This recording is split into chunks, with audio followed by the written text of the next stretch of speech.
আমরা জানি ঠাকুরগাঁও এলাকায় এবং উত্তরবঙ্গের সীমান্তবর্তী এলাকায় সীমান্ত হত্যা একটি বড় সমস্যা।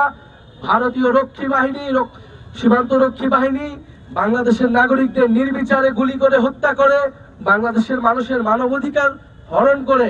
এবং ইতিমধ্যে সাম্প্রতিক সময় আমরা দেখি যে ভারতের যারা মুসলিম রয়েছে তাদেরকে অবৈধ অভিবাসী বলে বাংলাদেশে পুশিং করার চেষ্টা করা হয়। আমরা হুঁশিয়ারি দিতে চাই, এটা হাসিনার বাংলাদেশ নয়, এটা গণঅভ্যুত্থান করে ছাত্র জনতার বাংলাদেশ। বাংলাদেশ পন্থীদের হাতেই বাংলাদেশ চলবে।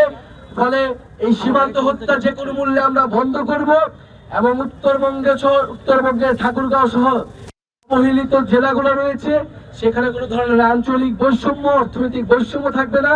শিক্ষা, স্বাস্থ্য, কর্মসংস্থান এবং তথ্য প্রযুক্তি এবং যোগাযোগ ক্ষেত্রে উন্নয়ন প্রয়োজন। এই উন্নয়ন শুধু ঢাকার উন্নয়ন হবে না, বরং প্রান্তের যে জেলা ঠাকুরগাঁও জেলা সহ যে প্রান্তের সকল জেলার উন্নয়ন যেদিন হবে সেদিনই আমরা প্রকৃত উন্নয়ন হিসেবে এটা গ্রহণ করব। বৈষম্যহীন গণতান্ত্রিক বাংলাদেশ, কৃষক শ্রমিকের বাংলাদেশ, সাধারণ মানুষের বাংলাদেশ, ইনসাফের বাংলাদেশ, মর্যাদার বাংলাদেশ, সেই বাংলাদেশের জন্য লড়াই করছে।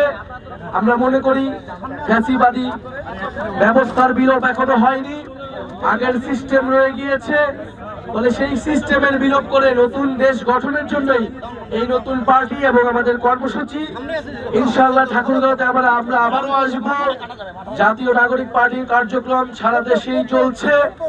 আপনারা আমাদের হাতকে শক্তিশালী করবেন, তরুণ এবং বিকল্প নেতৃত্বকে বেছে নেবেন এবং এই জুলাই গণঅভ্যুত্থানের ঘোষণাপত্র, মৌলিক সংস্কার, জুলাই গণহত্যার বিচার এবং নতুন সংবিধানের জন্য আমরা লড়াই করছি।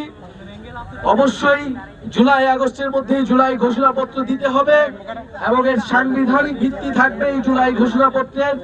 যেই কারণে আমাদের দেশের হাজারো মানুষ রক্ত দিয়েছে, জীবন দিয়েছে, আমরা তাদেরকে স্মরণ করতে চাই, তাদের আত্মত্যাগ।